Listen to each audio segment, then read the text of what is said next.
Wayannan su ne fina-finai guda biyu wanda na kalla da kaina, kuma wanda zan iya cewa kada ka kalli ɗaya daga cikinsu. Idan har baka son ɓacin rai, kan ma ka nemi ɗaya daga cikin wayannan fina-finai. Wato zan muku gaba ɗaya bayani game da fina-finan. Wannan fim mai suna Kishin Ƙasa labari ne gaskiya, labarinsa a rikice kuma sannan labarin shi yana da daɗi. Fim ɗin yana da kiliya sosai, sannan kuma labarin fim ɗin yana da ma'ana a yanzu. Zai fahimtar da kai abubuwa da dama na rayuwa game da waya, game da hacking, game da yaudarar da ake domin cutar da mutane. Labarinsa yana da kyau, faɗansa yana da kyau, sannan kuma ƙarshen fim ɗin yana da kyau sosai.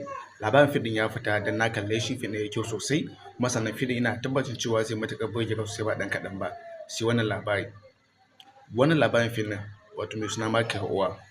A shawarce na baka shawara, a shawarce idan har baka son ɓacin rai, baka so kalli labari ka kasa fahimtar labarin ina ne ya dosa, me ma'anar da ya sa daraktan da mai rubuta labari suka iya. Shi daraktan ya ɓata kwanakinsa yana zuba basirarsa kan wannan labarin fim ɗin. Shi kuma producer ya bi kuɗaɗensa ya zuba cikin wannan fim ɗin. Shi kuma jaruman suka fito suke acting a cikin wannan fim ɗin, domin gaba ɗaya labarin an yi shi ne akan mata. Yanci suke neman musu, ne suke neman musu ne zauna a matsayin single ya fi rayuwa, ya fi daɗi da sai aure. Duk daidai gashi nan. Uwarsu ce dai Makiya take haɗa duk abin da ke haɗawa ta ƙwamushe wani saboda ita ta ce tai kaza tai kaza.